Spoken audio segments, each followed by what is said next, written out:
Ahora nos vamos a ocupar de lo que yo considero otra estafa intelectual más. Y me van a disculpar que me apasione cuando denuncio estafas, así como la gente normal se apasiona por estafas pecuniarias o políticas. Bueno, yo también me apasiono por las otras, las estafas intelectuales, que me parecen no menos graves que las otras. Y dicho sea de paso,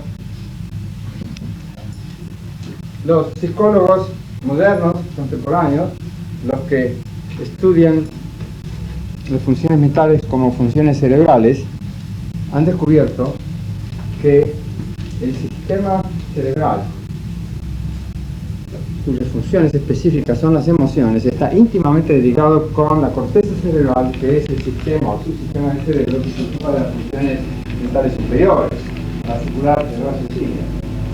De manera tal que, como lo afirmo en mi libro el problema mente-cuerpo o mente-cerebro, no se puede ser jamás enteramente 100% racional.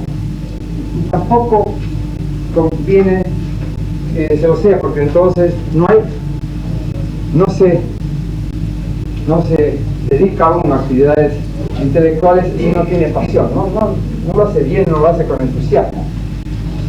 Ahora bien, puesto que las emociones lo pueden descarriar a uno, es necesario pertenecer a un sistema, a una comunidad. Es necesario estar en contacto con gente que le pueda criticar, que le pueda mostrar, mira, aquí te has equivocado, o este es un simple error de cálculo, o si no, te has dejado llevar por tu pasión, por tal cosa que en realidad es irracional. El famoso economista Maynard Keynes le recomendaba a un amigo: no te quedes aislado. Los intelectuales aislados terminan por ser charlatanes. No te quedes aislado. Es indispensable para poder proseguir la tarea racional. Es indispensable no solamente estar animado por pasiones, agregado mío, es también indispensable ser controlado por los demás, por los colegas, por los pares y por los alumnos, sobre todo por los alumnos. Bueno, yo me voy a ir desvistiendo de a poco. Striptease. Entonces me voy a referir a una corriente relativamente nueva en sociología de la ciencia. La sociología de la ciencia es una rama establecida de la sociología desde los años 30, alcanzó su madurez con la obra del Néstor de la sociología norteamericana, que todavía vive, Robert Merton. Todavía vive y está activo. Anda por los 80 y pico. ¿Qué diríamos de un musicólogo sordo de nacimiento? ¿Qué diríamos de un zoólogo que solo estudiase animales embalsamados? ¿De un psicólogo del humor incapaz de hacer chistes o de comprenderlos? ¿De un antropólogo que no procurase aprender la lengua de la tribu que estudia? Que son farsantes, diríamos que son farsantes. ¿Qué diríamos de un sociólogo que, sin saber J, ni J, de ciencias naturales, publicase informes sobre el contenido de datos, teorías y controversias biológicas, por ejemplo? Diríamos que pertenece a la novísima escuela de sociología de la ciencia. Escuela que rechaza rotundamente los principios de sociología de la ciencia enunciados y puestos en práctica hacia fines de la década del 30 por Robert Merton y sus discípulos directos e indirectos, entre ellos su mujer, Solly Zuckerman. Una de las tesis de Merton es que la investigación científica tiene rasgos peculiares que la distingue de todas las demás actividades humanas. Estas características son de dos tipos: internas e institucionales. Entre las características internas figuran la coherencia lógica y la exigencia de confirmación empírica. Las características institucionales de la ciencia derivan de las primeras, de las conceptuales, y se resumen en estos 5 principios de Merton. El ethos de la ciencia, la moral de la ciencia, caracterizado por el universalismo, el comunismo científico, es decir, el compartir los conocimientos, el desinterés y el escepticismo organizado. Desinteresado, hablamos de ciencia básica, no de técnica. La ciencia es universal, en el sentido de que sus afirmaciones y métodos son impersonales y objetivos, en lugar de valer solo para arios o judíos, liberales o socialistas. La comunidad científica, a diferencia de la técnica, es comunista, es decir, sus miembros comparten datos, teorías y métodos. La actividad científica, a diferencia de la técnica, es desinteresada, busca la verdad por la verdad. Finalmente, la actitud científica es escéptica, no dogmática, es decir, revisa los supuestos y resultados de la investigación y los revisa a la luz de la lógica y de la observación y de la experimentación.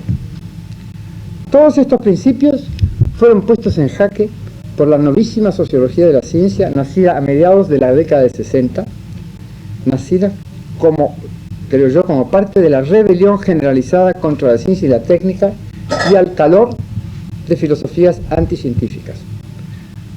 Aunque la nueva sociología de la ciencia tiene adeptos en todo el mundo, su centro o su cuna es la Science Studies Unit de la Universidad de Edimburgo, en Escocia.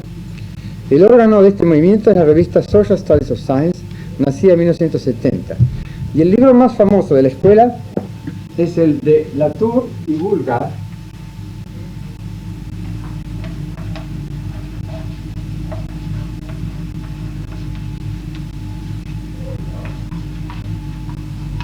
Laboratory Life, la vida en el laboratorio.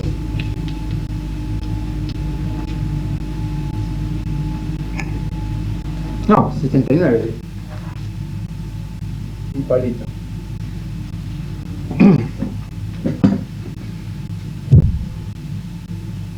El subtítulo de este libro es la construcción social de hechos científicos. Construcción social de hechos científicos. Esta escuela no es un movimiento homogéneo. Comprende a marxistas y fenomenólogos, realistas a medias y subjetivistas. Sin embargo, sus miembros comparten las tesis siguientes, 5 tesis siguientes, que voy a examinar.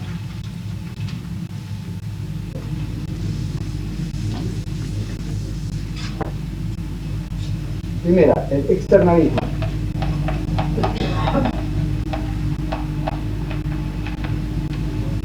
Segunda, el constructivismo.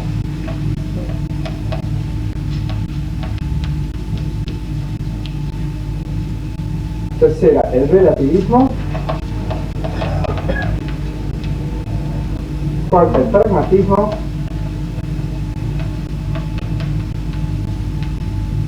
Quinta, el ordinarismo. Ahora voy a explicar.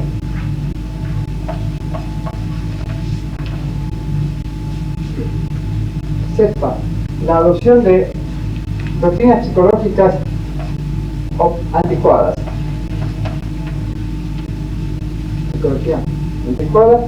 El reemplazo del positivismo, racionalismo y otras filosofías clásicas por filosofías acientíficas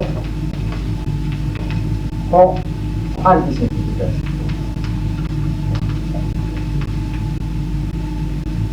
El externalismo es la tesis de que el contenido conceptual de la ciencia está determinado por su contexto social.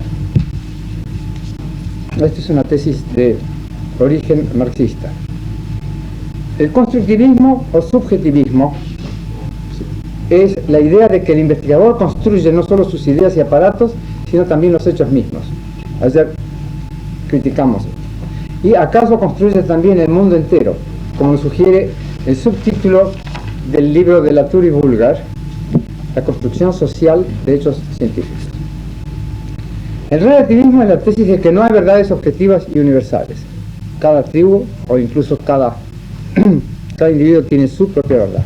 El pragmatismo consiste en la acentuación, el énfasis en la acción y la interacción a expensas de las ideas, así como la identificación de la ciencia con la técnica.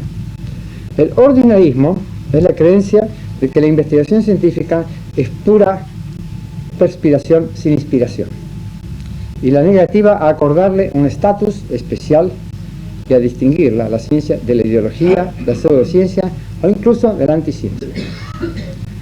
La adopción de doctrinas psicológicas anticuadas, tales como el conductismo y el psicoanálisis.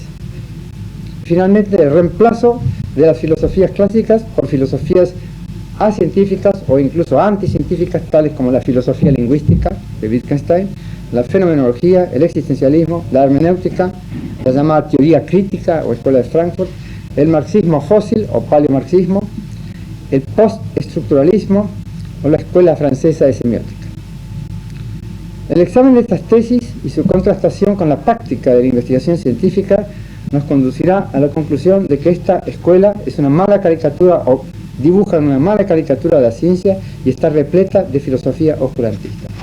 Empecemos por la tesis externalista, según la cual el contexto determina el contenido, en particular el contexto social o el medio social determina el contenido, o incluso que no hay diferencia entre ambos. La tesis de que las ideas, procedimientos y actos del investigador individual están determinados por su ambiente social e incluso que este último constituye el primero. Eso se ve ya en algunas obras de Marx, por ejemplo, en los Grundrisse, y se ve también en la crítica de economía política. Puesto que las expresiones contexto social, determina y constituye son vagas, la tesis externalista puede interpretarse de varias maneras. De hecho, podemos distinguir por lo menos dos versiones del externalismo con dos variantes cada una. Ante todo, el externalismo moderado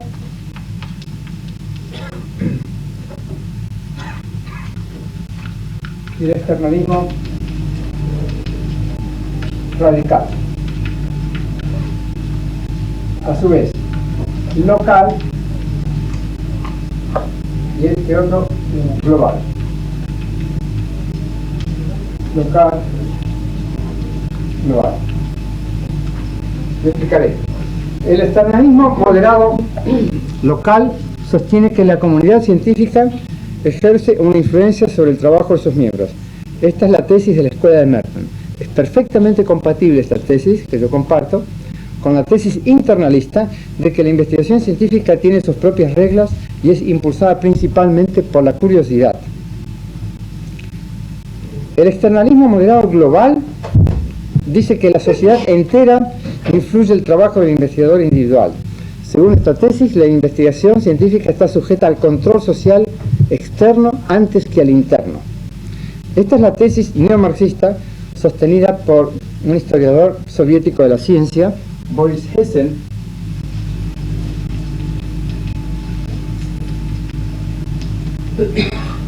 quien la expuso en el Congreso Internacional de Historia de la Ciencia celebrado en Londres en el 31, el que fue acompañado por Bukharin, a quien Stalin hizo fusilar pocos años después. El mismo Hessen desapareció en Siberia en un lugar.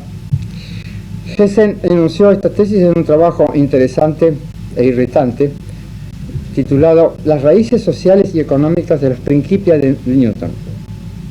Esta tesis fue adoptada por el círculo de notables científicos británicos formados en torno a John Bernal, un eminente físico. Luego viene el externalismo radical local, según el cual la comunidad científica resuma o construye las ideas científicas, todas las cuales poseen un contenido social. En otras palabras, las construcciones científicas serían colectivas, productos de un colectivo pensante, caracterizado por un estilo de pensamiento. Esta tesis fue expuesta por primera vez por Ludwig Fleck, a quien me referí anoche, un médico polaco,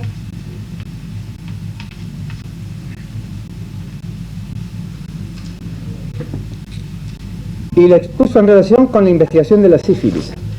Escribió un libro sobre la construcción social de la sífilis. Para él, para Fleck, la sífilis no era una enfermedad que ataca a gente, no, la sífilis es una construcción social. La sífilis fue producto de cogitaciones de gente, primero médicos en particular, es decir, la enfermedad no existiría sin el médico, en otras palabras. La enfermedad, el médico precede a la enfermedad.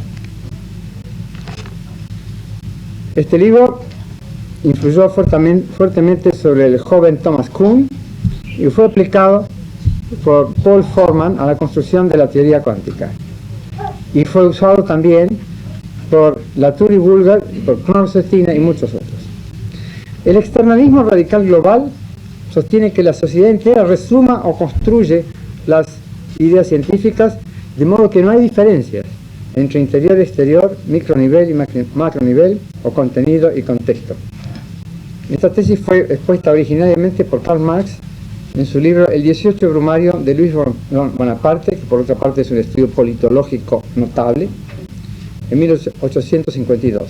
Está emparentada con la tesis de Ludwig Feuerbach y la posterior de Émile Durkheim sobre el origen y el contenido social de las religiones.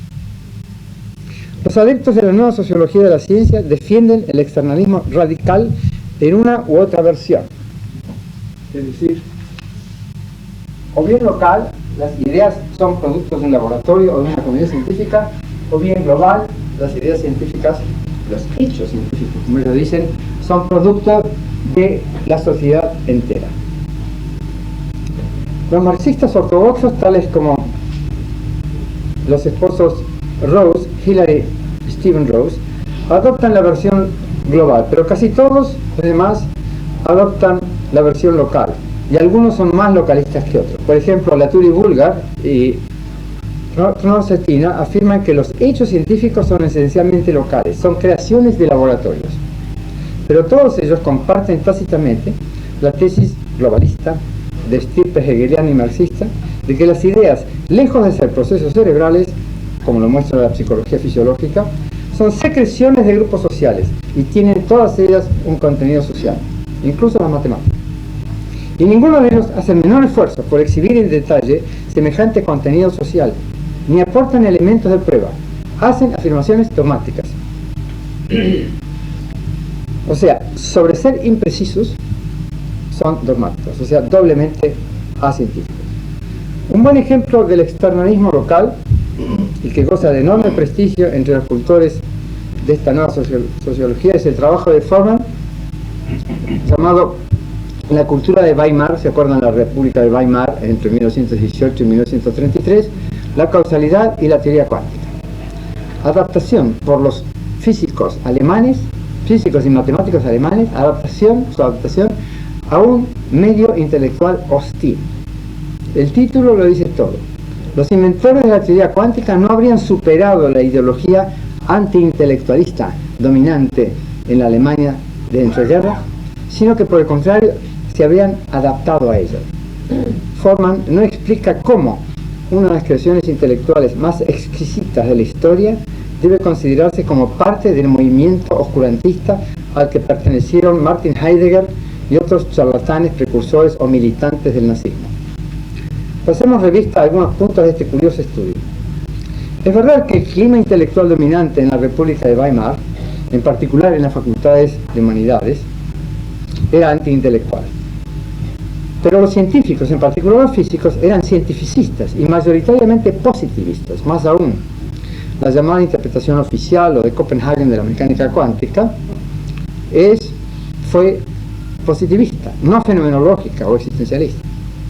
En segundo lugar, al limitar su estudio a Alemania, Forman olvida que la teoría cuántica, o no sabe, que la teoría cuántica fue construida no solamente por los alemanes Heisenberg, Born y Jordan, sino también por el danés Bohr, el austríaco Schrödinger, el francés de Broglie, el inglés Dirac y el ciudadano del mundo Einstein. La meca de la teoría cuántica no fue Berlín, ni Göttingen, ni Leipzig, ni München. Fue Copenhague, la capital de Dinamarca. Ahí iban los peregrinos, entre ellos mi maestro, Guido Beck, por lo menos una vez por año, para que Bohr les lavase la cabeza y discutiese con ellos problemas importantísimos de interpretación del formalismo matemático. Iban ahí, y dos de ellos, mi maestro y André Mercier, mi amigo André Mercier, dos de ellos se casaron con danesas, para completar la cosa. En tercer lugar, la teoría cuántica no fue inventada como un esfuerzo para adaptarse al medio intelectual, según Forman. Fue inventada para resolver problemas físicos, descubiertos al principio del siglo, problemas que tenía la física clásica, que no podía resolver la física clásica, entre ellos la existencia misma de los átomos, que es inexplicable. según la física clásica. En cuarto lugar, ¿qué tiene de oscurantista el postular que el azar se entrelaza con la causalidad? ¿Y qué tiene de oscurantista el primer intento exitoso de describir y predecir las principales propiedades de átomos, moléculas, sólidos, reacciones nucleares y químicas, fotones, etcétera, etcétera? Al fin y al cabo, la teoría cuántica triunfó, en tanto que el nazismo, animado por la filosofía antiintelectualista, el nazismo fue derrotado, pero está resurgiendo ahora por todas partes. El descargo de Forman debe decirse que no borra la distinción entre contexto y contenido. En cambio, para Latour, los laboratorios no tienen paredes, sino que se disuelven en la sociedad, y lo que ocurre en ellos es completamente ordinario. Claro, lo único que puede ver es lo ordinario, lo demás no lo puede entender. Dada la fusión del pensamiento con la acción, según Latour y Bulgar, el contexto se funde con el contenido, sostiene, y no hay diferencia entre discurso y praxis. Más aún, dado que la actividad científica involucra alguna politiquería, por ejemplo, para conseguir equipos, para conseguir personal, etc., y dado que si se la confunde con la técnica resulta ser la fuente de poder más potente de la sociedad moderna, la ciencia, concluye Latour, la ciencia es política hecha por otros medios, parafraseando la famosa frase del general von Clausewitz: la guerra es la política hecha por otros medios, ¿no?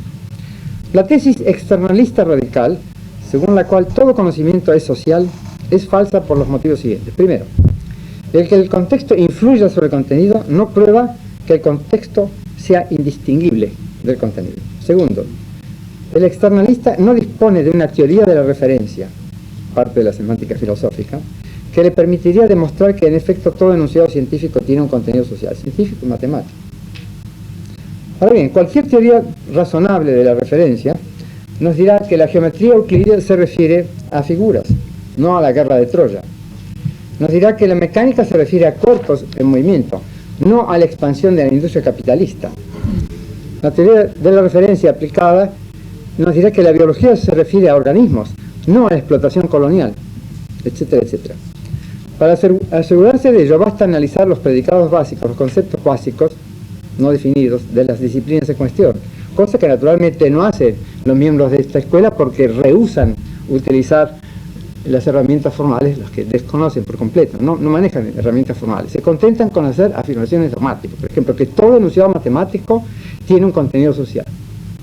A ver, piensen ustedes, por ejemplo, en el teorema de Pitágoras. O sea, triángulos rectángulos, ¿se refiere a qué? ¿Se refiere a la sociedad esclavista? No, se refiere a triángulos rectángulos. ¿A qué se refiere el teorema de Euclides de que hay infinitos números primos? ¿A qué se refiere? ¿Se refiere al comercio exterior griego? Se refiere a números primos, es obvio.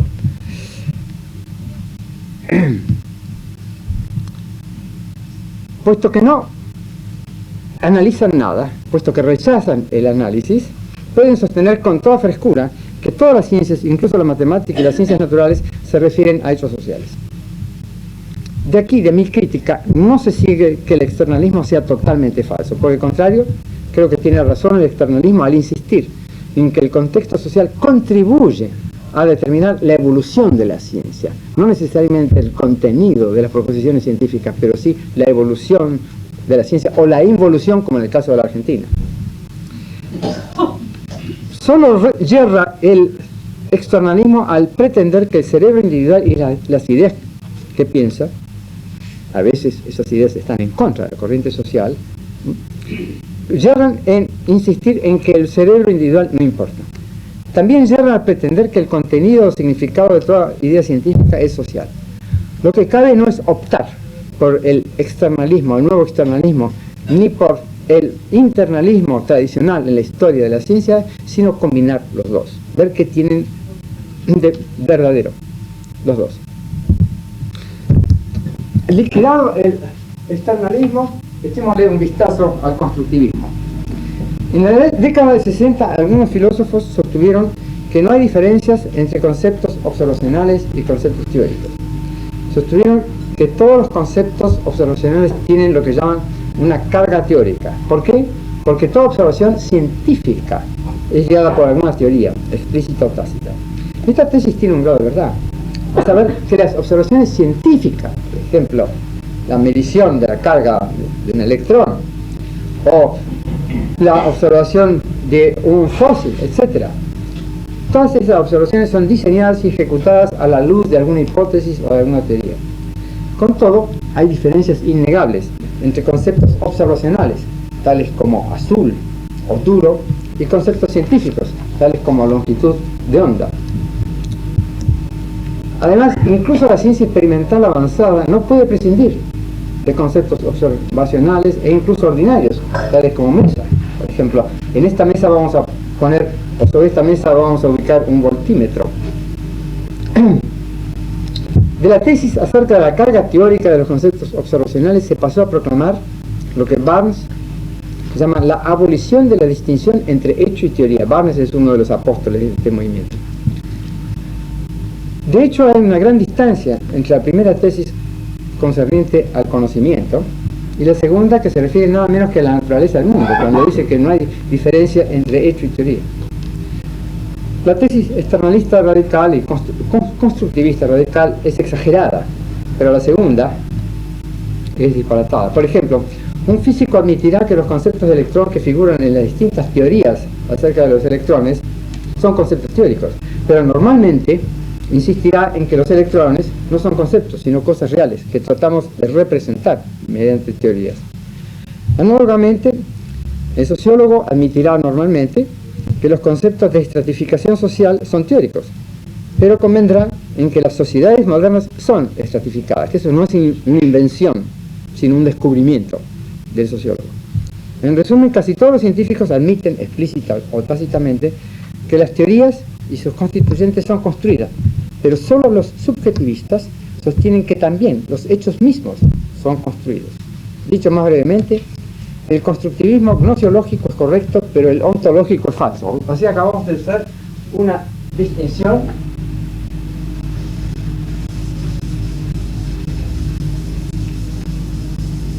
entre el constructivismo gnosiológico y el ontológico. El gnosiológico, que dice que las ideas científicas son construidas, es obvio, no las encontramos hechos, y el ontológico, que identifica hechos con ideas.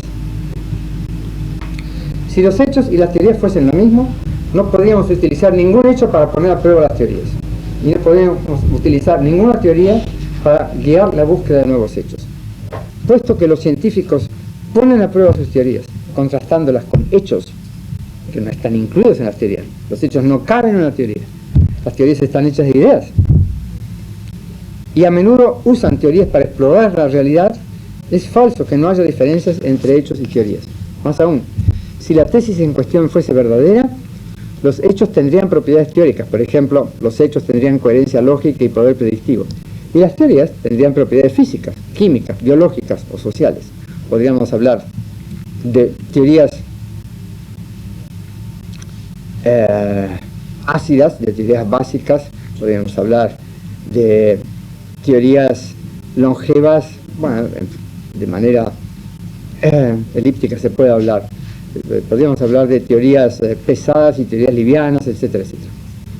Los entusiastas del programa fuerte, proclamado en Edimburgo, se declaran constructivistas, sostienen que los hechos son construcciones sociales y hablan, por ejemplo, de la sociología de los péptidos, en lugar de hablar de la sociología de un laboratorio donde se estudian péptidos.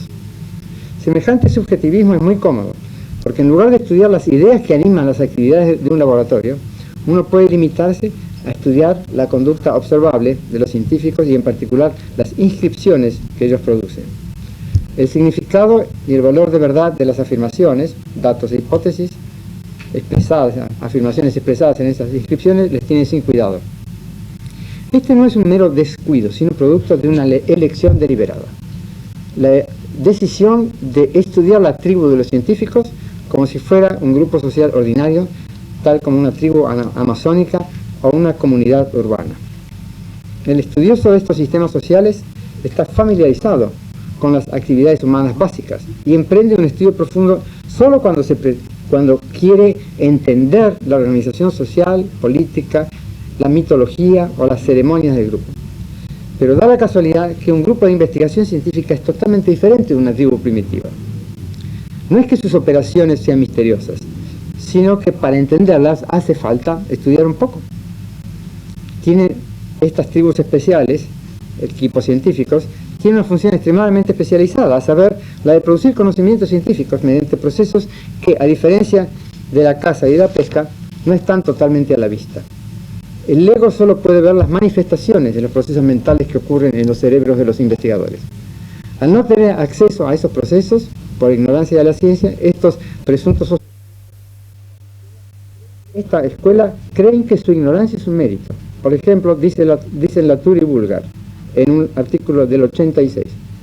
Creemos, dicen, que la aparente superioridad de los miembros de nuestro laboratorio, el laboratorio que los acogió durante unos meses como visitantes, creemos que la aparente superioridad de los miembros de nuestro laboratorio en asuntos técnicos es insignificante, en el sentido de que no consideramos que un conocimiento previo sea un requisito necesario para entender el trabajo científico.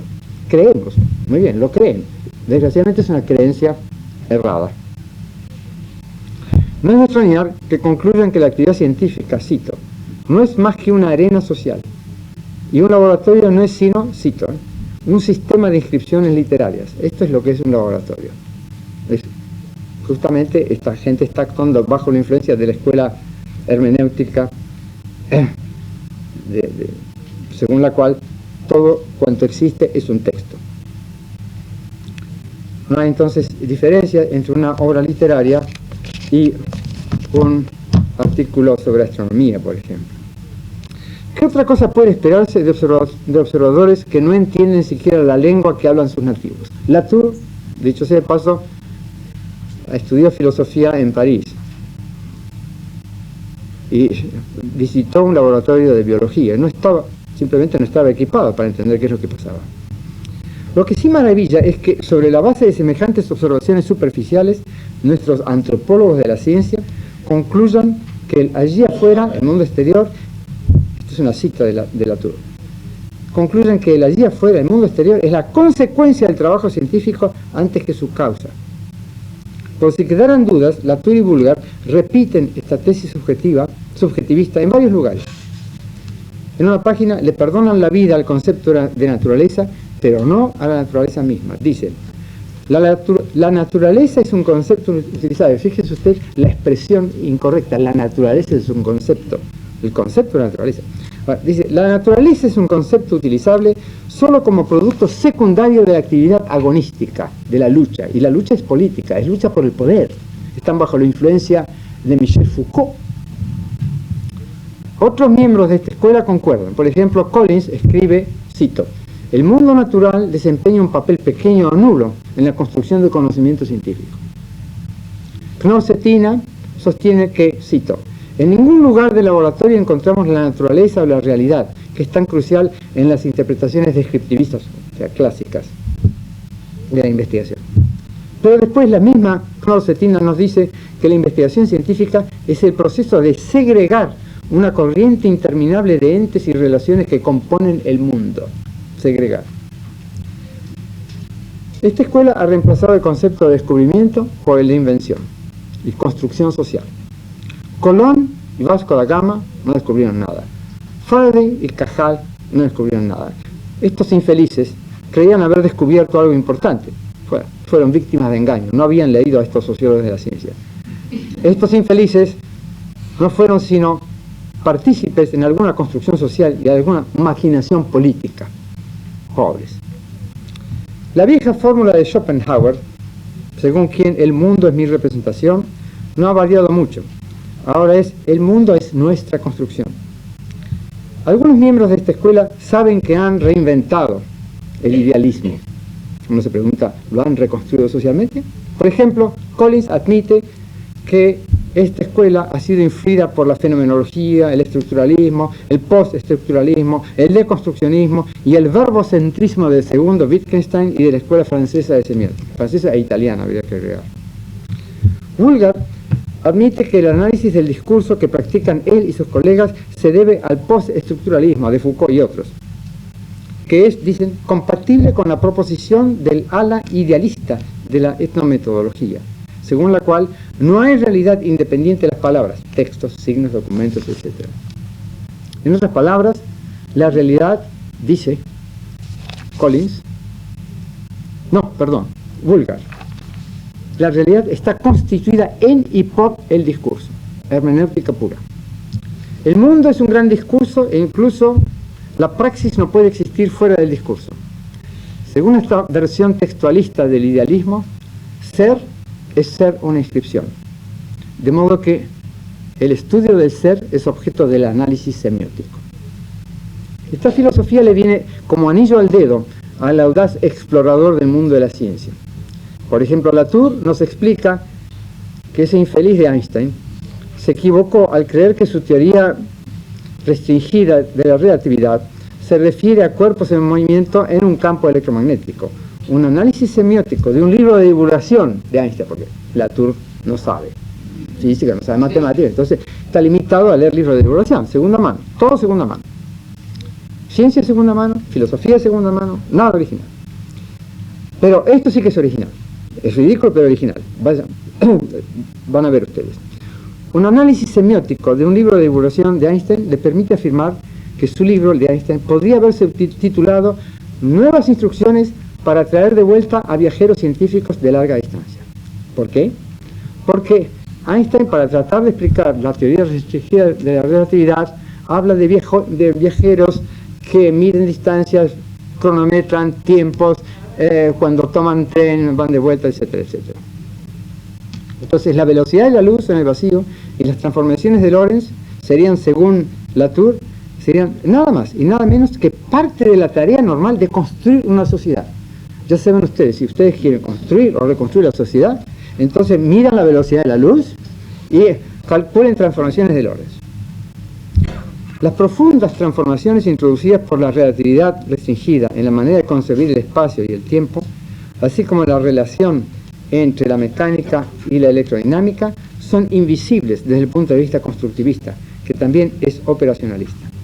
¿Qué serán las revoluciones sociales según este extraño punto de vista? ¿Productos de operaciones de laboratorio o simplemente discursos de historiadores? ¿Qué habrá sido la Revolución Francesa, la Revolución Americana, la Revolución China, la Revolución Rusa? ¿Serán producto de discursos de historiadores? En resumen, el constructivismo gnosiológico no está en cuestión.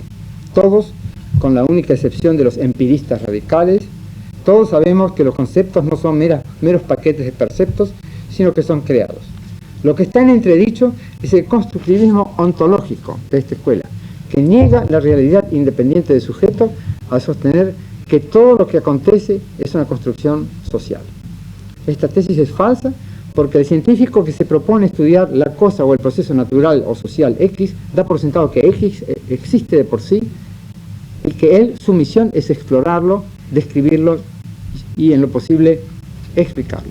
En resumen, exploramos y descubrimos el mundo con la ayuda de artefactos conceptuales y materiales que inventamos con la ayuda de otros. Enterrado.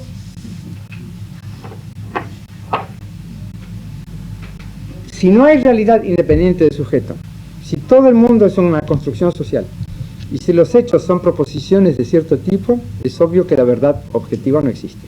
En otras palabras, si no hay nada afuera que no haya estado antes dentro de mi mente, la expresión correspondencia de las ideas con la realidad no tiene sentido. Y si no hay verdades objetivas, la investigación científica no puede proponerse encontrarlas. Como dice Collins, lo que pasa por verdad puede variar de lugar en lugar y de una época a la otra. Este es el núcleo del relativismo gnosiológico, que a su vez es parte del relativismo cultural inventado por los antropólogos en la década del 20. Si el relativismo fuese verdadero, tendría que haber tantas matemáticas como culturas.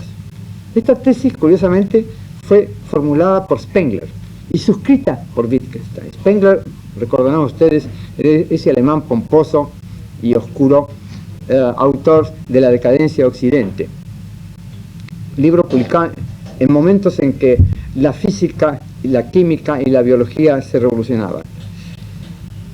Fue también esta una de las tesis nazis, a saber que hay una matemática judía caracterizada por la abstracción, y el formalismo, y una matemática aria, que es concreta e intuitiva. ¿Dónde están las pruebas? No las hay. Lo que sí ocurre es que dentro de la matemática contemporánea coexisten teorías canónicas o estándar y otras que no lo son. Por ejemplo, además de la aritmética común, en la que 12 más 1 es igual a 13, tenemos la aritmética del reloj, en la que 12 más 1 es igual a 1. Son dos de las muchas aritméticas que se pueden construir. Al lado de la lógica ordinaria florecen cientos de lógicas no estándar. Al lado de la teoría estándar de los conjuntos, hay teorías no estándar de los conjuntos. Al lado del análisis clásico, análisis estándar, está el análisis no estándar, etcétera, etcétera. Al lado de las geometrías euclídeas están las muchas geometrías no euclídeas. Aunque no todas estas teorías son igualmente útiles en las ciencias fácticas, todas ellas, estas teorías matemáticas, son lógicamente coherentes y ninguna de ellas está comprometida con alguna corriente política o ideológica, por la sencilla razón de que la matemática, como sistema conceptual, es autosuficiente y no trata del mundo exterior. Esta no es una afirmación gratuita, sino un resultado de un análisis de los constructos y métodos matemáticos a la luz de una teoría exacta de la referencia, la mía por supuesto, publicada en los dos primeros tomos de mi tratado, que aparecieron los dos primeros en el 74, hace 20 años, y que dentro de 20 años, cuando ya estén un poco obsoletos, serán traducidos a castellano. El relativismo gnoseológico no es nada nuevo, es una reacción ingenua a la variedad de culturas y de puntos de vista sobre los mismos hechos. Esta multiplicidad de representaciones coexistentes o sucesivas del mundo inspira escepticismo, particularmente a la luz del externalismo, según el cual las circunstancias y los intereses determinan o incluso constituyen todos los enunciados científicos, la constitución del objeto científico, como se dice en francés. Los filósofos han refutado hace tiempo estas doctrinas escépticas. La multiplicidad de teorías incompatibles referentes a un mismo dominio de hechos solo prueba que la investigación científica no garantiza verdades instantáneas, completas, definitivas. Pero como lo muestran las pruebas observacionales y experimentales, a menudo damos con hipótesis parcialmente verdaderas. Y como lo muestra la historia de la ciencia, si una hipótesis es interesante y suficientemente verdadera, estimulará nuevas investigaciones que podrán dar como resultado mejores aproximaciones a la verdad. Esto me recuerda a un artículo precioso del doctor Beppo Levi, fundador del Instituto de Matemáticas de la Universidad en Rosario, un artículo precioso sobre el método de las aproximaciones sucesivas, en que expone con su claridad, exponía el método matemático de las aproximaciones numéricas sucesivas. Lo que vale para las hipótesis vale para las teorías y los diseños y resultados experimentales. Al fin y al cabo, el progreso científico no es ilusorio. Y no es concebible el progreso científico sino como el reemplazo de falsedades y de verdades parciales por verdades más aproximadas, así como por el hallazgo de verdades radicalmente nuevas. Los relativistas no creen en la verdad y por ello no debe extrañar que no la busquen. Sin embargo, creen en sus propios dogmas, sin advertir la paradoja del relativismo. La paradoja es esta: si el relativismo es verdadero, entonces es falso, ya que no es sino un producto efímero de un grupo social transitorio. Esta no es una frase mía, sino del sociólogo inglés Tom Bottomore. Siendo así, ¿por qué habríamos de aceptarlo, ustedes y yo, si pertenecemos a una tribu diferente de la tribu constructivista y relativista? Al no creer en la verdad, los relativistas creen que las controversias científicas nunca terminan por obras de argumentos o experimentos, sino a palos o por negociaciones o maquinaciones políticas. Gana el más fuerte o el más zorro, no el que tiene razón. Como dice Collins, un miembro de esta escuela, incluso en las ciencias más puras, si la controversia de determinar es llevada a término por un medio que habitualmente no es considerado como estrictamente científico. Es el viejo argumentum ad baculum, el argumento del palo. En otras palabras, los científicos no tienen por qué afanarse por construir nuevos argumentos o hacer nuevas predicciones ni experimentos que las pongan a prueba. Lo único que vale es ya la elección arbitraria de lo que Collins llama el core set, o sea, la mafia en el poder, mafia que detenta el poder en una organización científica, ya la negociación y el compromiso final entre las facciones rivales. Imagínense dos biólogos discutiendo, pero che, este animal está muerto. No, te digo, está vivo. Bueno, llegamos a un acuerdo, está semivivo. Va. El juego científico sería puramente político. Si Galileo, Newton, Darwin, Marx, Maxwell, Einstein, Heisenberg y los demás rebeldes de la ciencia hubieran sabido esto, no habrían malgastado tantas horas buscando verdades transculturales inexistentes. En cambio, habrían improvisado rápidamente algunos disparates cualesquiera y habrían empleado su valioso tiempo en formar camarillas para dominar sus respectivas comunidades científicas, porque todo es cuestión de poder, poder, poder. En resumen, el relativismo tiene un grano de verdad. En efecto, distintos grupos sociales suelen adoptar ideologías diferentes. Eso es otra cosa. Y las ideologías, cambian más o menos rápidamente en el curso del tiempo. Pero el conocimiento científico es diferente. La ciencia es universal. Es verdad que la biología evolutiva no ha prosperado en Francia, sino en los últimos 20 años. Pero esto no porque la biología evolutiva sea falsa, sino porque tuvo la mala suerte de nacer en Inglaterra, enemiga tradicional de Francia. Porque ha sido la biología evolutiva víctima del nacionalismo cultural. Igualmente, la genética no prosperó bajo Stalin, no porque sea falsa la genética, sino a causa de la ideología stalinista. No es porque fuera una construcción social que pierde la validez al cruzar la frontera. Lo que vale para las ideologías y supersticiones no vale necesariamente para la ciencia.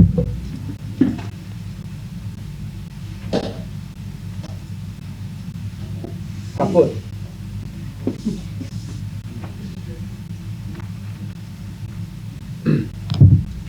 Perdón, un segundo. El relativismo me ha dado dolor de cabeza.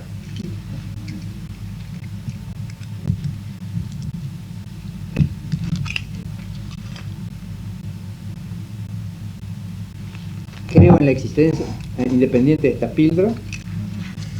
No creo que sea una invención mía. Tampoco creo que sea una construcción social. Lo que sí, la invención, la fabricación de la penicilina, en eso contribuyó mucha gente. Eso es otra cosa. Conductismo y pragmatismo. Los miembros de esta nueva escuela se dicen antipositivistas, pero practican el paleopositivismo, el positivismo anterior al Círculo de Viena, que nació en 1927. En efecto, invierten tanto tiempo en juntar datos que no les queda energía para elaborar teorías propiamente dichas. Esto vale en particular para los etnometodólogos, quienes usan grabadoras y vídeos para registrar las prácticas cotidianas de científicos del mismo modo que registran las prácticas de gente, los usos, las actividades de gentes comunes. Esto es todo lo que pueden hacer porque carecen de la información científica necesaria para entender por qué los investigadores se comportan como lo hacen. La única diferencia notable entre los etnometodólogos y los positivistas tradicionales es que los etnometodólogos gozan citando a filósofos y pseudofilósofos notorios, pero notorios, por su opacidad, tales como Husserl y Heidegger, ninguno de los cuales tuvo simpatía por las ciencias propiamente dichas. Dudo que Garfinkel, Geertz y otros etnometodólogos entiendan la fenomenología y menos aún el existencialismo, no hay nada para entender. Sospecho que simpatizan con estas doctrinas por ser anticientíficas y subjetivistas, y porque son oscuras y emplean un vocabulario esotérico y porque masacran la sintaxis. Abîment la syntaxe, como se diría en francés. ¿Qué resultados han arrojado las investigaciones empíricas de este tenor? Veamos dos de los resumidos por Lynch, Livingstone y Garfinkel. Garfinkel es uno de los dos progenitores de la etnometodología. Uno de estos resultados es que la investigación involucra algo más que lo que consta en los manuales. Pero ese algo más no es sino el conjunto de supuestos tácitos, de know-how o pericia no verbalizable. No hay nada nuevo en esto. Los filósofos, algunos filósofos, por ejemplo Vico, lo dijo en el siglo XVIII. Los psicólogos lo han confirmado hace mucho tiempo. No todo lo que sabemos puede verbalizarse, puede decirse explícitamente. Por eso que cuando se habla de transferencia de tecnología, cuando se exporta una tecnología nueva a otro país, no se mandan simplemente las máquinas a los procedimientos, se mandan también los expertos que adiestran a los nativos, porque los manuales operativos no bastan, hace falta aprender ese conocimiento en la rodilla, como se dice en inglés, del experto.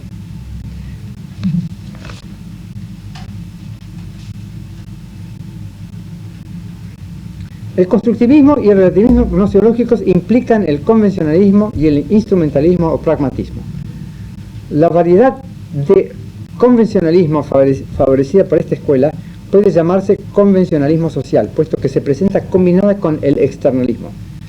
Si todas las culturas son equivalentes, como lo pretende el relativismo, si ninguna de las culturas es superior a las demás, y si no hay diferentes clases de conocimiento, por ejemplo el científico y el conocimiento mágico, entonces la adopción de una idea cualquiera es una convención social, y es asunto de utilidad a una comunidad dada.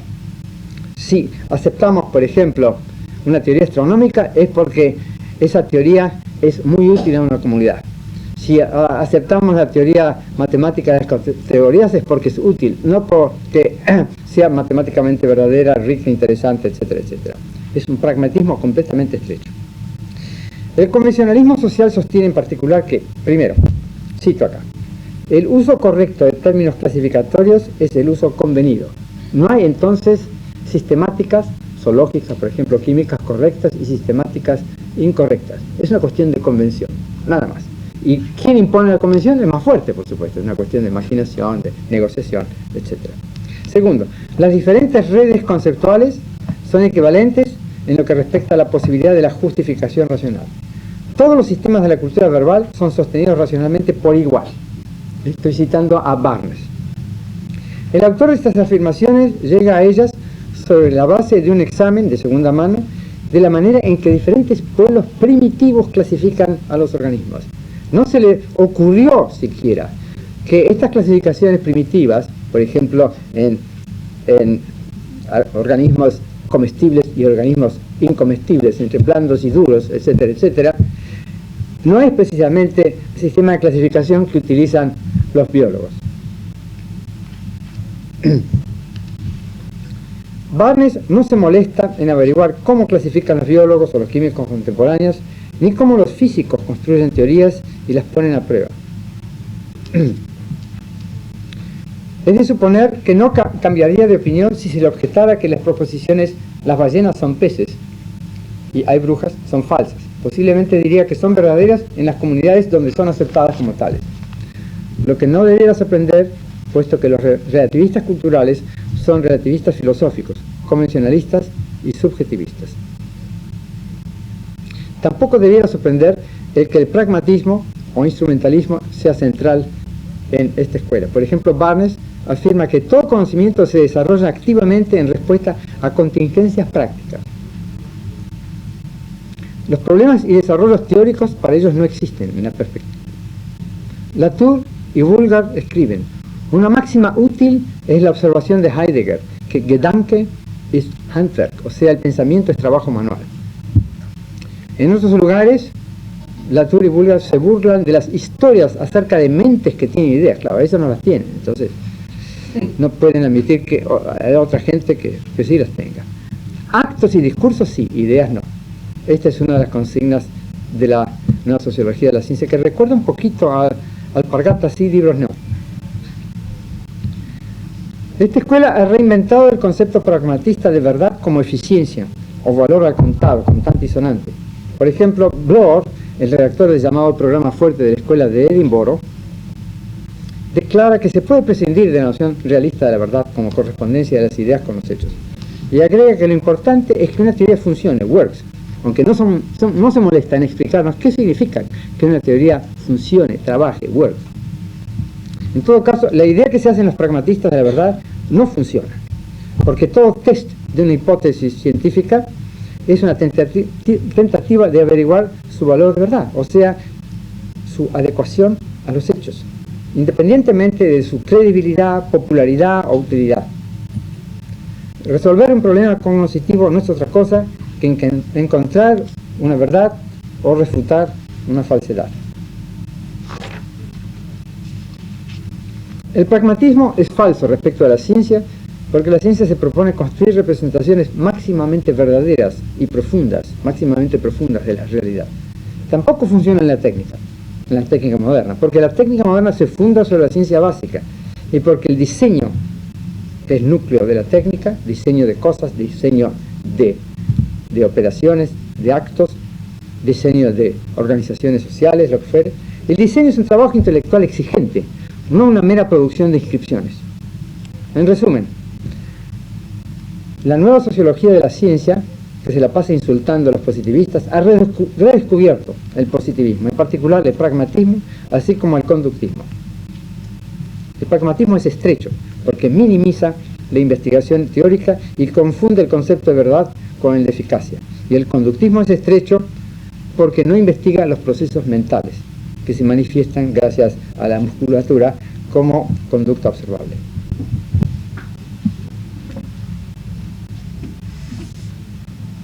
Ordinarismo.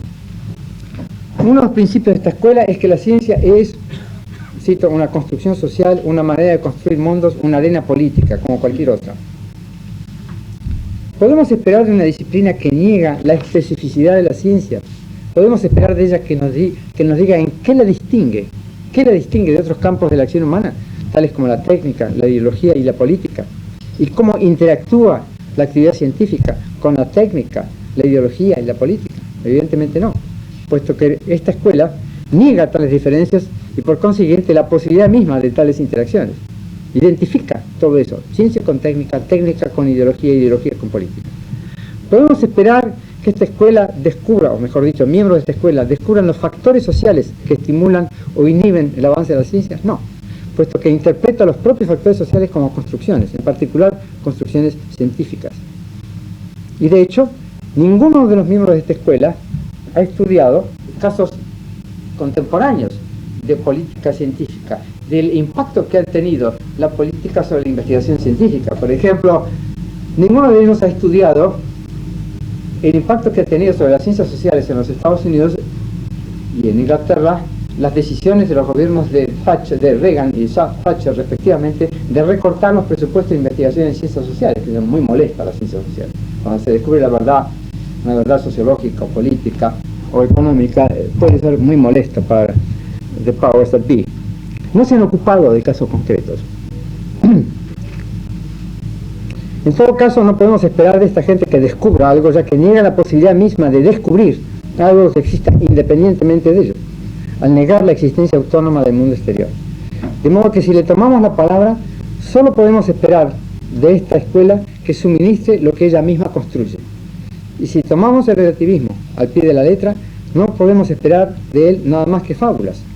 Por lo tanto, ¿por qué hemos de creer lo que nos diga esta escuela?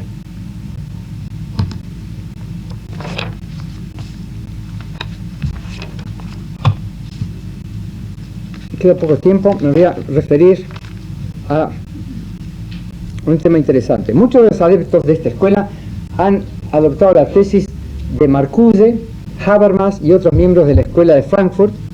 La Escuela de Frankfurt es aquella cuyos miembros se caracterizan por citar en cada párrafo o bien a Hegel, o bien a Marx, o bien a Freud, o a los tres juntos.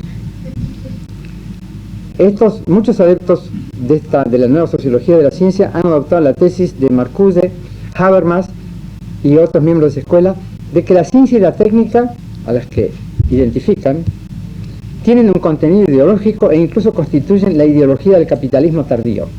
De modo que su principal función, la función de la ciencia, es legitimar la dominación de la burguesía. ¿Cuáles son los elementos de prueba empíricos que justifican esta tesis? Silencio.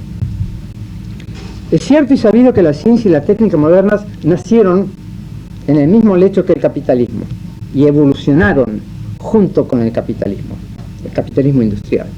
Es cierto que la ideología contamina las ciencias sociales, en particular la economía. Pero ¿cuál es el contenido ideológico del teorema de Pitágoras? ¿Cuál es el contenido ideológico de las ecuaciones de Maxwell?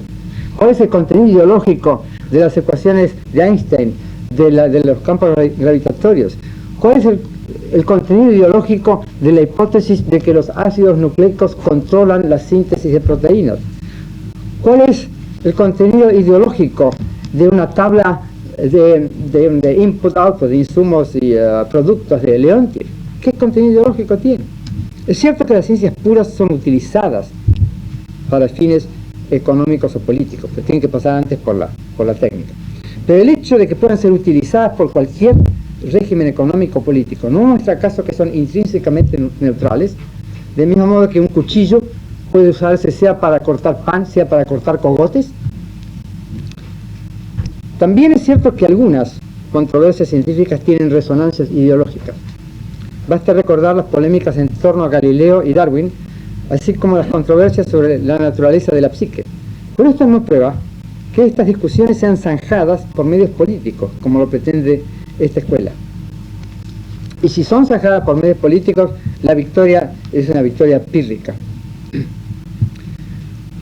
Un estudio de la ciencia incapaz de distinguirla de la ideología es algo peor que inútil, es nocivo, porque como el tero pega el grito lejos del nido y se calla cuando está en él. Una de las fuentes de esta confusión